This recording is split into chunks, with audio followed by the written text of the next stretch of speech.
Is Bitcoin a good investment in 2024? I see this question asked a lot, and I just wanted to give my opinion on the matter. According to ChatGPT, an investment is defined as the allocation of resources, typically money, to an asset or venture with the expectation of generating a return or profit over time. This can take various forms, such as purchasing stocks, bonds, real estate, or starting a business. The idea is to use current resources to create future wealth with the understanding that there may be risks involved, including the potential risk and loss of the initial investment.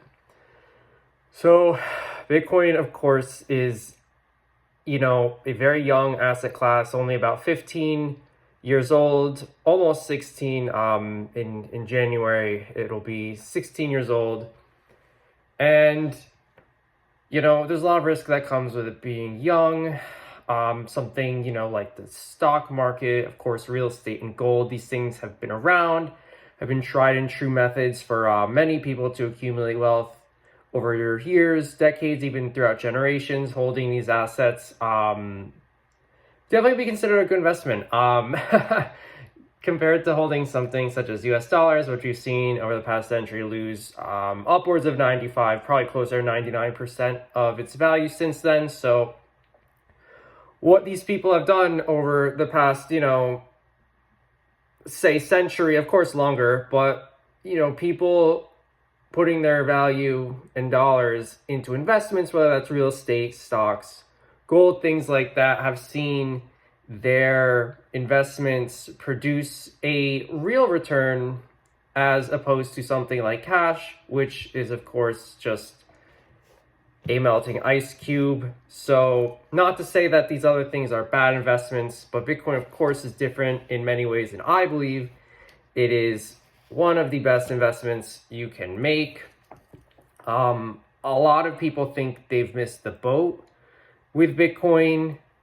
Pretty much everyone thinks they missed the boat with Bitcoin. We all hear stories about people buying Bitcoin for $1 when it was $100, even $1,000. And you see the price now. You see the price $69,000 per coin. And that's after a little dip from around 73, maybe a little bit higher than that. But a lot of people see that price and they just think, all right, the growth has happened, the price discovery has happened. With Bitcoin, we might go up a little bit more, but we're not going to see, we're basically going to see diminished returns. We're not going to see the phenomenal, just astronomical price increases to, just the stratosphere that we've seen in the past. Bitcoin's kind of a double-edged sword, if you will. The price going up, it is a Veblen good. The higher the price goes up, the more people will want this good. Now, you're talking about institutional players in the game. These people see a higher Bitcoin price as a sort of stamp of approval or legitimacy. If it goes up, say, to $100,000, that's just a big psychological number. But it's really not important as much the price for an individual coin. Most people aren't buying whole Bitcoins at a time. Of course, there are whales or wealthier individuals who can do that now. But back then, you didn't have to be rich to buy a Bitcoin at all.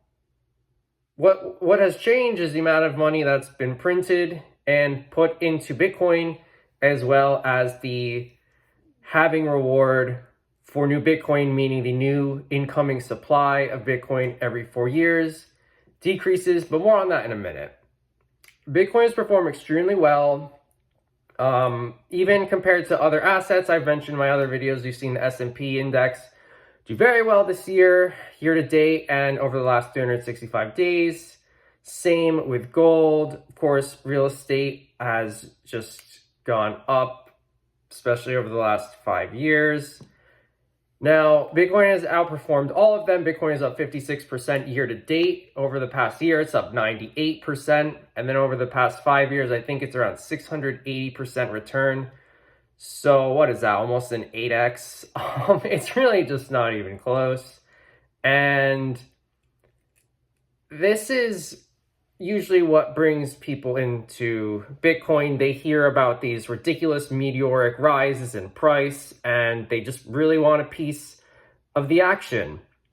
Now, when Bitcoin was more or less ignored in its early era, say 2009, 10, 11, 12, even, every 10 minutes, Bitcoin miners had the opportunity or the chance, really, to obtain the block reward of 50 Bitcoin. 50 Bitcoin. Now, of course, Bitcoins were not worth as much back then. But every 10 minutes, people were given the chance, if they were mining, to get 50 Bitcoin. Now, you didn't need the technology you need, today to mine. Things are much more competitive and different now. Instead of getting 50 Bitcoin, in 2024, the block reward is 3.125 Bitcoin. Now, that's still around $200,000, but it's only about 3 Bitcoin. It's a lot different than 50. And this schedule will continue every 4 years. We have the 2028 halving. It's going to be 1.56 Bitcoin for the block reward every 10 minutes. It's going to happen in approximately, March or April of 2028. And in 2032, this will decrease to 0.78, and you will just cut this number. You'll see this number just cut in half every 4 years until 2036. The block reward, 2136, where the block reward will be 1/100 millionth of a Bitcoin. We Bitcoiners know that's called a Satoshi. There's 100 million Satoshis in a Bitcoin. It's the smallest, subdividable unit of the Bitcoin. So in, 112 years, the block reward will be 1/100 millionth of 1 Bitcoin. After that, in 2140, the block reward goes to 0 because the total supply of Bitcoin will have been issued and there is no more Bitcoin left. Now, I think a lot of people get lost. I think this is lost on a lot of people about, scarcity and finality of supply. If someone buys, if we have these big players that keep buying Bitcoin and they just keep buying it, and they're seeing this, they see that, in 100 years, when all these big, huge, giant computers, who knows, could be quantum, we don't know. This is in 100 years. They'll be fighting over 1/100 millionth of a Bitcoin. That's the reward for all of that hard work. And I'm sure that computing power is going to be a lot more powerful than what we have now. Just like the computing power we have now is a lot more powerful than what we had over a century ago. And if people don't sell the Bitcoin that they have, remember, most of the Bitcoin has already been issued. It's in the hands of long-term holders who probably are not going to sell it unless, the price is right. Really a high price. Most of the Bitcoin hasn't moved in over a year. We've seen the price go up, what did I say? Something like 98% over the past year. If these people keep buying Bitcoin like we've seen and not selling it, the only Bitcoin that's going to be left is, some of these miners selling the block reward to maintain operations, to pay for expansion and for electricity, things like that. There's just not going to be much Bitcoin, for sale available. Most of it's going to just be held. You know, I'm not selling mine. I'm just not going to sell it. Like, you're never going to get mine. No one's going to get mine. I have it. It's mine. With a, fixed supply like this, this is how this works. If I don't sell it, I have it. If I have all of it, then everyone else loses because they will never get it. And this is really the first time, we see this doesn't happen the same way with stocks. Real estate is scarce to an extent, but even gold, we see the, supply increase by a certain percentage per year. We find, deposits of gold all over the place. It's a nice metal. It's done its job as a store of value for thousands of years. It was the best thing we had until Bitcoin really fixes a lot of the defects. Gold, there's a lot of centralization risk.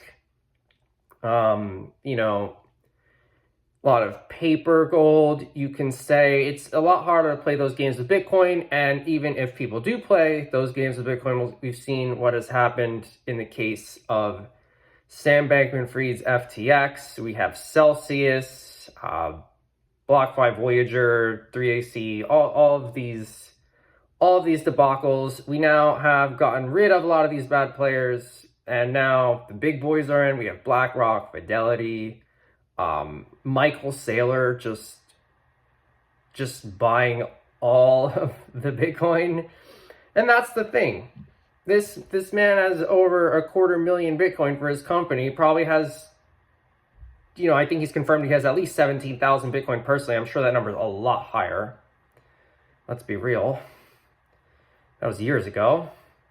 And, a lot of these institutional investors, they're not going to sell. They're not going to sell next year. They're not going to sell in 4 months to go on vacation. They're not going to sell next year to go on a vacation. They're not selling that to buy a car. These people, let's go back to the definition of investing. They want to allocate resources with the expectation of generating a return or profit over time. The best investors in Bitcoin, weren't the smartest people. Maybe they were. But the smartest thing they did was wait. It's not that hard. It's I guess it's not easy, but it's simple, really. In theory, you're not doing anything. That's where the money is made. Say the best investors are, no longer with us. They're, deceased, because these people don't look at their portfolios. These people don't react to market downturns or bad news or good news. They don't do anything. And over time, we see that's the best play. So Bitcoin will continue appreciating as more dollars are printed and the incoming supply goes down. As inflation increases and cost of living goes up, the $69,000 Bitcoin we see now will just have to adjust higher for all the new money that's being printed. And a lot of that money will go into Bitcoin. And I just don't think this is going to change anytime soon. Right now, the Bitcoin block reward is 3.125 Bitcoin, which is not going to last too long. I think we're already about 13% through this halving cycle. And in 2028, that's, again, going to be about 1.5 Bitcoin. And there's just not going to be a lot being produced. And these big players buying and holding, it's different than everything else. And I think the opportunity with Bitcoin too is that most people just think it's a joke. They think it's stupid. They think it's going to zero. But can they explain why, people are still willing to buy it at $69,000, maintaining this price? And we're just about at the all-time high that we set in 2021. of $69,000. We were testing it as a resistance level for a long time. It looks like we're now testing it as support before lifting off and adjusting to a higher price as the effects of the halving are realized and absorbed by the market. We know this takes time, and presumably throughout this year and next year would be historically when we'd see a pretty big adjustment in the Bitcoin price. A lot of people may sell when the price goes upwards, and there will just come a point where the market is in full greed mode and mania ensues. We have a blow off top and the market cycle, plays out. We see a downtrend as people, as positions get liquidated, as people sell to buy this and that, and the opportunity comes from those lower prices we may get again, and we might not. We might not have this cycle where it goes down again. That's not, it could happen, but with all these big players now, it's just, we really don't know what's going to happen there. But, if there was only one Bitcoin available for sale, what would the price of that Bitcoin be? It's an extreme example, but the point stands. It's just supply and demand, and Bitcoin's supply side of the equation, unlike most things, is very transparent. There's a schedule for it. And the demand is really the part of the equation we have to worry about or be looking at. Of course, even if demand doesn't increase from this point, with the supply lowering, that would, infer a higher price. But the demand seems like it's just continuing going up. The number of wallets with 0.1 Bitcoin, number of wallets with 1 Bitcoin. These things just keep going up with time, and the adoption rate's extremely high. And